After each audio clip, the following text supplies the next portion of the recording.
Kuvataan ohjevideo autopilotin käytöstä. Autopilotti löytyy täältä takaa.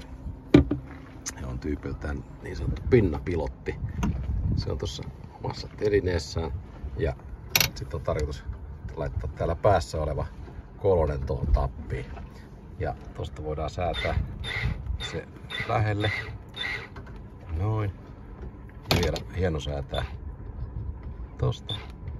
Ja nyt se pitäisi mennä sinne. Noin. Sitten voidaan alkaa käyttää kauko-ohjainta. Ja tosta laitetaan autopilottipäätöstä alt-napista. Ja sen jälkeen sitten miinus kääntää vasemmalle. Huomattiin, kääntää vähän lisää. Siellä numerot vaihtuu. Ja molemmat ohjauspyörät pyörii. Suunta vaihtuu. Ja sitten se lukittuu uudelle kurssille ja pysyy siinä. Ja sitä voi koska vaan sitten mistä päin vaan venettä kääntää taas haluttuun suuntaan.